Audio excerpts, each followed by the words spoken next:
4 मौके जब Brock Lesnar ने WWE में दूसरे सुपरस्टार्स की हड्डियां तोड़ी। Assalamualaikum warahmatullahi wabarakatuh. My name is Sohaib and you are watching Wrestling Fact. Brock Lesnar को WWE इतिहास के सबसे बेहतरीन रेसलर्स में से एक माना जाता है। आक्रामक और खतरनाक रेसलिंग स्टाइल के लिए उन्हें इस जनरेशन के अल्फा मेल होने की संज्ञा दी जाती है। काफी ऐसे रेसलर्स हैं जो उनके खिलाफ रिंग में उतरने से पहले 10 बार सोचते होंगे। लेसनर के पास जर्मन सुप्लेक्स और F5 जैसे प्रभावशाली रेसलिंग मूव्स हैं, जिनकी मदद से वो अपने प्रतिद्वंदियों की पीट पीट कर बुरी हालत करते आए हैं। ऐसे भी कई मौके रहे जब कंपनी ने लेसनर के कैरेक्टर को अधिक खतरनाक बनाने के लिए उन्हें दूसरे रेसलर्स की हड्डी तोड़ने के लिए बुक किया था। इसलिए आइए जानते हैं उन 4 मौकों के बारे में जब ब्रॉक लेसनर ने दूसरे सुपरस्टार्स की हड्डी तोड़ी थी।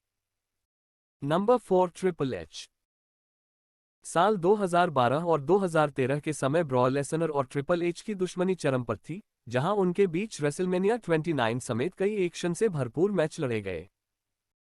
उस समय WWE ने लेसनर के किमूरा लॉक सबमिशन मूव को शानदार तरीके से हाइप करने की कोशिश की थी, जिसे असल में MMA फाइट्स में लगाया जाता है। उसी स्टोरीलाइन के दौरान रॉ के एक सेगमेंट में द बीस्ट ने अपने विरोधी का हाथ फ्रैक्चर कर दिया था।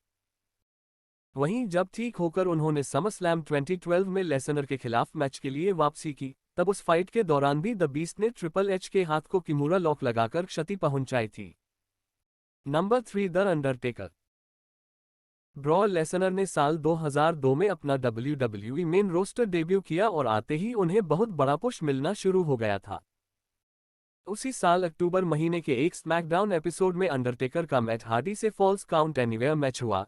इस वजह से मैच DQ के जरिए समाप्त नहीं हो सकता था। चूंकि उस समय लेसनर को अंडरटेकर के अगले बड़े विरोधी के रूप में तैयार किया जा रहा था, इसलिए इस मैच के दौरान द बीस्ट ने बैकस्टेज तक जा पहुंची अंडरटेकर vs हार्डी फाइट में एक सिलेंडर से द डेड मैन के हाथ पर अटैक कर दिया था, जिससे दिग्गज सुपरस्टार के हाथ की उंगली में फ्रैक्चर हो गया था। नंबर 2, केन। साल 2014 में सेथ रॉलिंस ने द शील्ड को धोखा देकर द अथॉरिटी को ज्वाइन किया था। उसके एक साल बाद तक वो कंपनी के टॉप हील सुपरस्टार्स में से एक बन चुके थे। साल 2015 की शुरुआत में उनकी दुश्मनी ब्रॉक लेसनर से शुरू हुई।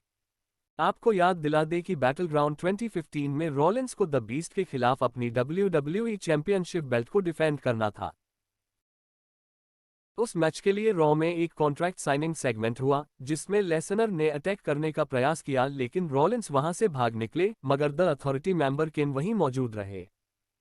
इस दौरान लेसनर ने केन के पैर पर बहुत जोर से स्टील स्टेप्स को देकर मारा, जिससे उनके पैर की हड्डी टूट गई थी। Number 1, Shawn Michaels.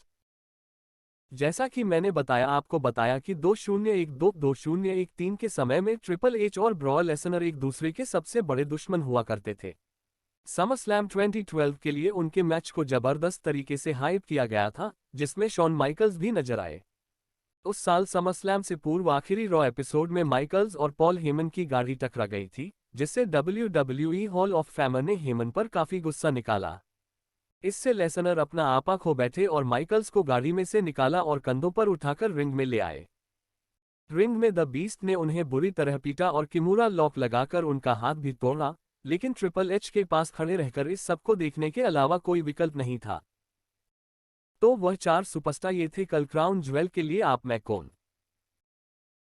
Crown jewel main Brock Lesnar बनाम बॉबी लैशले ममाम से कौन जीत सकता है? आपके पास से कमेंट जरूर करें। आप लोगों को मेरे अगले वीडियो में देखने के लिए धन्यवाद।